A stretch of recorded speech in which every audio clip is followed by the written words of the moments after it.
جو بہت بہادر انسان تھا اور جس کی وجہ سے اس کی قوم نے جنگ میں فتح حاصل کی تھی، ارام کا بادشاہ جو ہے وہ چاہتا ہے کہ نعمان جو ہے وہ شفا پائے۔ اور اسی نعمان سپہ سالار کی بیوی جو ہے وہ جانتی تھی، اس نے سنا تھا ایک اسیر بچی سے، ایک غلام بچی سے اس نے سنا تھا جو اسرائیل سے اسیر بنا کر یعنی غلام بنا کر وہ لے آئے تھے، وہ بچی جو ہے ان کے لیے بشارت کا کام کرتی ہے، ان کے لیے خوشخبری بن جاتی ہے۔ وہ بتاتی ہے کہ اسرائیل میں ایک نبی ہے جو اس کو شفا دے سکتا ہے۔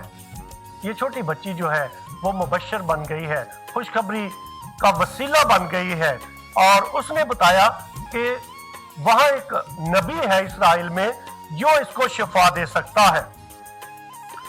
اور نعمان جو ہے یہ اپنے ساتھ بہت کچھ چیزیں لے کر آتا ہے کہ میں شکر گزاری کے طور پر، تحفے کے طور پر الیسا نبی کو دوں گا، جس میں لکھا ہے کہ 20 قنطار چاندی اور 6000 مسکال سونا اور کپڑوں کے 10 جوڑے، یہ شکر گزاری کے طور پر وہ دینا چاہتا ہے۔ اور جب الیسا سے شفا پا لیتا ہے تو وہ اصرار کرتا ہے کہ یہ چیزیں میں تیرے لیے لے کر آیا ہوں، لیکن الیسا نبی جو ہے وہ انکاری ہے، وہ کہتا ہے کہ مجھے کسی چیز کی ضرورت نہیں۔ اس پر جو ہے وہ یعنی نعمان جس نے شفا پائی وہ شکر گزاری کے طور پر گو کہ بہت کچھ دینا چاہتا تھا، لیکن جب وہ دیکھتا ہے کہ الیسا نبی جو ہے وہ کچھ بھی لینے کے لیے تیار نہیں ہے بلکہ انکاری ہے، تو پھر وہ ایک چیز کی اجازت مانگتا ہے کہ مجھے اجازت دے تاکہ میں 2 خچروں پر یہاں کی مٹی لے کر جاؤں، تاکہ میں اسرائیل کے خدا پر جو ایمان لے آیا ہوں میں اسی خدا کی بندگی کروں، اسی کی پرستش کروں۔ اب مٹی کا خدا کے ساتھ کیا تعلق ہے، اس کو سمجھنا بہت ضروری ہے۔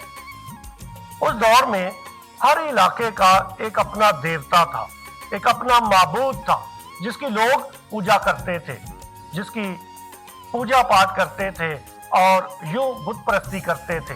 لیکن نعمان جو ہے جس نے شفا پائی ہے الیسا نبی کے وسیلے سے، وہ چاہتا ہے کہ اب سے میں اسرائیل کے خدا پر ایمان لے آیا ہوں اور آج کے بعد میں اسی کی بندگی کروں گا، اسی کے لیے سوختنی قربانیاں نظر کروں گا۔ اور یہ وجہ ہے کہ وہ کیوں وہاں سے مٹی اپنے ساتھ لے کر جانا چاہتا ہے۔ اس کی زندگی تبدیل ہو گئی ہے اور وہ خدا پر ایمان لے آیا ہے، اور اب اس کا یہ عہد ہے، یہ وعدہ ہے الیسا نبی کے ساتھ کہ آج کے بعد وہ کسی اور معبود کی پوجا نہیں کرے گا بلکہ ایک خدا کو سجدہ کرے گا اور اسی کے لیے سوختنی قربانیاں چڑھائے گا۔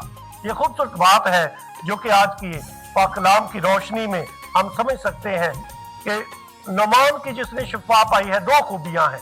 پہلے یہ کہ وہ شکر گزاری کرنا چاہتا ہے، وہ دل سے شکر گزار ہے، اور دوسری بات کہ وہ خدا پر ایمان لے آیا ہے۔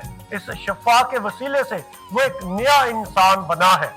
مسیح خدا میں عزیز مومنین، اس سال کا جو ورلڈ کمیونیکیشن ڈے کا پیغام ہے اس میں پوپ فرانسس نے دنیا کے مسائل پر دھیان و گیان کرتے ہوئے اس بات پر زور دیا ہے کہ ایسے دور میں جو کہ مصنوعی ذہانت کا دور ہے، بہت سے ٹیکنیکل، معاشی اور سیاسی مسائل ہیں، ایسے دور میں ایک نئے انسان کا ظہور لازم ہے، ایک ایسا نیا انسان جو خدا پر ایمان رکھتا ہے، جس کے اندر کوئی خود غرضی نہیں ہے بلکہ دوسروں کے لیے وہ نیک سامری ہے، دوسروں کے لیے شفا کا باعث ہے۔ ایسے نئے انسان کا ظہور لازم ہے۔ مسیح خدا میں عزیز مومنین، میں ایک ایسے مقدس کا ذکر کرنا چاہوں گا جس کا تعلق بیلجیم سے ہے، اور اس کا نام ہے مقدس ڈیمین۔ وہ ایک عظیم کاہن تھے، اور انہوں نے جب سنا کہ ایک جزیرے پر تمام لوگوں کو جو ہے کوڑ کا مرض لاحق ہو گیا ہے، اس نے فیصلہ کیا کہ میں اس جزیرے پر جاؤں گا اور ان کوڑیوں کے لیے شفا کا وسیلہ بنوں گا۔ اس ارادے کے ساتھ وہ اس جزیرے پر گئے اور انہوں نے جا کر اپنی خدمات وہاں پر پیش کی، اور کوڑیوں کی خدمت کرتے کرتے ان کو بھی یہ مرض لاحق ہو گیا اور وہیں پہ ان کی وفات ہوئی۔ مسیح خدا میں عزیز مومنین، ایسے عظیم اور مایہ ناز مقدسین ہیں جنہوں نے پاک انجیل پر عمل کرتے ہوئے یسوع مسیح کے نقش قدم پر چلتے ہوئے اپنی زندگی بسر کی اور اپنی زندگی یسوع کے نام کر دی اور کوڑیوں کی خدمت کرتے کرتے اپنی جان کا نذرانہ پیش کر دیا۔ پاکستان کی ایک عظیم خاتون ڈاکٹر روت فاؤ ہے، جس کا یہ مشن تھا کہ وہ پاکستان کو اس کوڑ کے مرض سے ہمیشہ کے لیے رہائی دلانا چاہتی ہے، پاکستان سے کوڑ کے مرض کو ہمیشہ کے لیے ختم کرنا چاہتی ہے۔ اس کا یہ مشن تھا، وہ پہاڑوں میں جاتی، وادیوں میں جاتی اور کوڑیوں کو ڈھونڈ کر لے کر آتی تھی کراچی میں اور لیپریسی سینٹر میں ان کا علاج کرتی تھی۔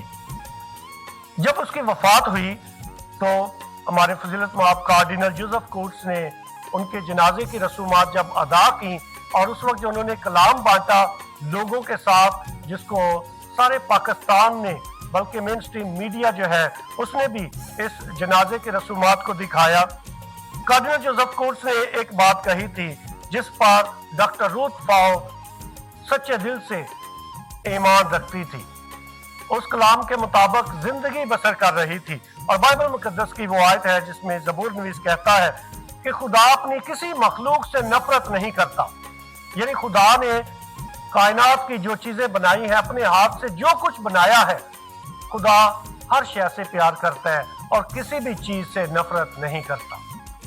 ڈاکٹر روت فاؤ اس کلام پر ایمان رکھتی تھی، اس لیے وہ کوڑیوں سے بھی پیار کرتی ہے، ان کو تلاش کرتی ہے، ان کو ڈھونڈ ڈھونڈ کر ان کے زخموں پر مرہم لگاتی ہے اور ان کے لیے شفا کا وسیلہ بنتی ہے۔ مسیح خدا میں عزیز مومنین، آج کی یہ تلاوتیں ہمیں دعوت دیتی ہیں کہ ہم بھی فراخ دلی کے ساتھ دوسروں کے لیے شفا کا وسیلہ بنیں۔ آج کی جو پہلی تلاوت ہے اس میں نعمان جو ہے وہ فراخ دل ہے، وہ فراخ دلی کے ساتھ الیسا کو شکر گزاری پیش کرنا چاہتا ہے، لیکن جب اس نے دیکھا کہ اس نے کچھ نہیں لیا، وہ اپنی ساری چیزیں لے کر جب واپس جانے لگتا ہے تو اس کا ایک غلام تھا جس کا نام اجیزی ہے، جب وہ دیکھتا ہے کہ الیسا نے کچھ بھی نہیں لیا تو وہ اس کے پیچھے دوڑتا ہے اور جا کر اس کو کہتا ہے کہ مجھے الیسا نے بھیجا ہے تو مجھے 2 کنتار دے دے اور کچھ جوڑے بھی دے دے، کپڑے بھی دے دے، کیونکہ کچھ لوگ آئے ہیں اس کے پاس جن کو ضرورت ہے۔ اور وہ بڑا خوش ہوتا ہے، خوشی کے ساتھ اس کو دے دیتا ہے، اور جب واپس جاتا ہے تو الیسا نبی اس کو پوچھتا ہے کہ تو کہاں سے آیا؟ وہ کہتا ہے میں کہیں بھی نہیں گیا، میں تو ادھر ہی ہوں، جھوٹ بولتا ہے۔ لیکن الیسا کیونکہ خدا کا نبی تھا، اس کو پتا تھا اس نے کیا کیا ہے، اس لیے وہ اس کو کہتا ہے کہ نعمان کا جو برس ہے، کوڑ ہے، آج سے وہ تجھ پر، اور لکھا کہ جب وہ باہر گیا تو وہ برف کی مانند سفید ہو گیا سارا۔ ایک کی فراخ دلی اس کے لیے شفا کا باعث بن گئی، اور دوسرا وہ ہے جس نے لالچ کیا ہے، اس کا لالچ اس کے لیے کوڑ کا باعث بن گیا ہے۔ مسیح خدا میں عزیز مومنین، اس لیے آئیے ہم ہمیشہ خدا کے شکر گزار رہیں اور فراخ دلی کے ساتھ اپنے خدا کو اور ایک دوسرے کو پیار کریں۔ نعمان کی فراخ دلی جو ہے وہ اس کے لیے شفا کا باعث بن گئی ہے، اور اجیزی کا لالچ اس کے لیے کوڑ کا باعث بن گیا ہے۔ اس لیے آئیے اپنے دلوں کو پاک کریں ہر قسم کے تعصب سے، ہر قسم کی نفرت سے، اور دوسروں کے لیے اور اپنے آپ کے لیے شفا کا باعث بنے۔ آج کی تلاوتیں ہمیں دعوتیں، خاص طور پہ جو آج کی پاک انجیل ہے یہ ہمیں دعوت دیتی ہے۔ میں 6 نکات ہیں جو آپ کے سامنے پیش کرنا چاہتا ہوں جن پہ خدا چاہتا ہے، آج کی پاک انجیل چاہتی ہے کہ ہم ایسے اپنی زندگی بسر کریں۔ سب سے پہلی بات یہ کہ ہم ہمیشہ ایک دوسرے کے شکر گزار رہیں۔ آج کی پاک انجیل میں یسوع مسیح نے 10 کوڑیوں کو شفا دی، ان میں صرف ایک واپس آتا ہے اور سجدہ کر کے خدا یسوع مسیح کی شکر گزاری کرتا ہے۔ آئیے ہم اس ایک کوڑی کی مانند بنیں جو شکر گزار ہے، جس کے دل میں کوئی گلے شکوے نہیں ہے بلکہ شکر گزار ہے، اس کا دل خدا کی ستائش سے بھرا ہوا ہے، شکر گزاری سے بھرا ہوا ہے۔ ہم عام طور پہ ناشکر انسان ہیں، ہمیشہ گلے شکوے کرتے ہیں، زیادہ کی توقع کرتے ہیں، لیکن یہ معجزہ ہمیں سکھانا چاہتا ہے کہ ہم ہر ایک نعمت کے لیے، چاہے چھوٹی ہے، بڑی ہے، کم ہے، زیادہ ہے، ہمیشہ خوش رہیں اور ہمیشہ شکر گزار رہیں۔ آج کی پہلی تلاوت اور پاک انجیل بھی ہمیں دعوت دیتی ہے کہ ہم ہمیشہ دل سے خدا کے اور ایک دوسرے کے شکر گزار رہیں۔ دوسری بات کہ ہم ایک دوسرے کے لیے شفاء کا وسیلہ بنیں۔ جیسے آج کی پہلی تلاوت میں ایک غلام بچی جو ہے نعمان کے لیے شفاء کا وسیلہ بن جاتی ہے، ہم بھی ایک دوسرے کے لیے روزمرہ زندگی میں شفاء کا وسیلہ بنے۔ جیسے یسوع المسیح نے 10 کوڑیوں کو شفاء دی ہے، اس میں صرف ایک ہے جو وفادار نکلا ہے، لیکن یسوع کی شفاء سب کے لیے ہے۔ اس نے 10 کو شفاء دی ہے، جو اس بات کو بھی ظاہر کرتا ہے کہ خدا سب کا ہے، اس کی شفاء سب کے لیے ہے۔ جیسے آج کی پہلی تلاوت میں نعمان گو کہ وہ یہودی نہیں تھا، غیر قوم تھا، خدا نے اس کو بھی شفاء دی، اور ایسے ہی آج کی پاک انجیل میں بھی یسوع نے سب کو شفاء دی ہے۔ یسوع نے ان کو پوچھا نہیں کہ تمہارا دین کیا ہے، مذہب کیا ہے، کس مسلک سے تمہارا تعلق ہے۔ ان کو بغیر کسی تعصب کے، بغیر کسی انکوائری کے یسوع نے ان کو مکمل شفاء دی ہے۔ وہ الگ بات ہے کہ صرف ایک شکر گزار نکلا ہے۔ اس لیے آئیے ہم ایک دوسرے کے لیے ایسے ہی شفاء کا وسیلہ بنے۔ تیسری بات جو آج کی پاک انجیل ہمیں سکھاتی ہے کہ ہم ایک دوسرے کے لیے نیک سامری بنے۔ وہ فرانسس نے کہا کہ جو کوڑیوں کو شفاء دیتے ہیں، ان کی خدمت کرتے ہیں، وہ نیک سامری کی مانند ہے۔ آئیے ہم ایک دوسرے کے لیے نیک سامری بنے۔ چوتھی بات جو آج کی پاک انجیل ہمیں سکھاتی ہے کہ ہم مسیح محبت کو ایک دوسرے کے ساتھ بانٹیں۔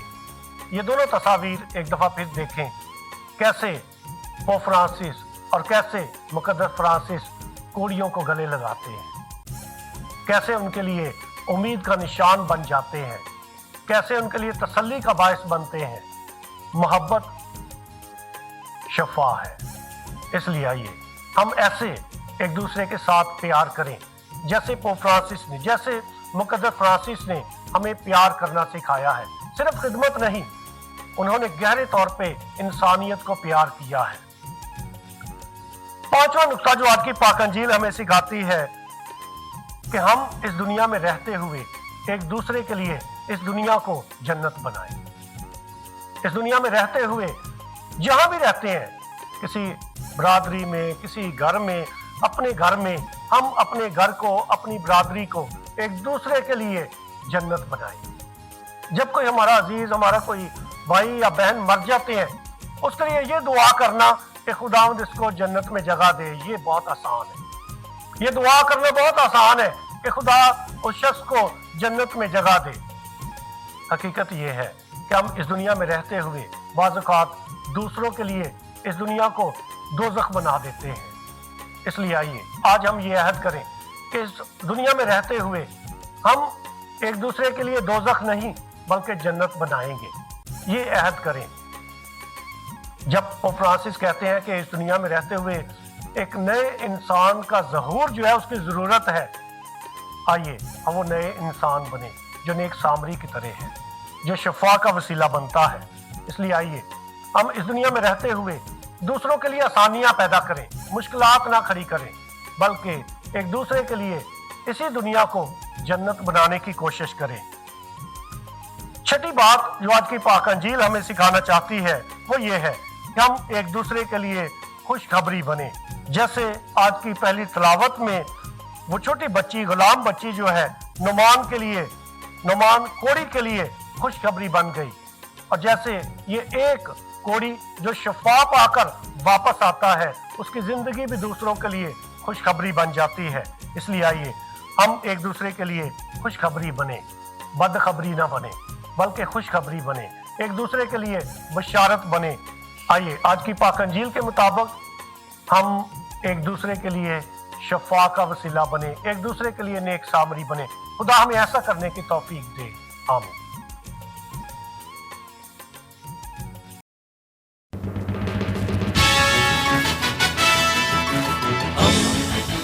دوستی کا پیمبر، ریڈیو ویریتاس ایشیا۔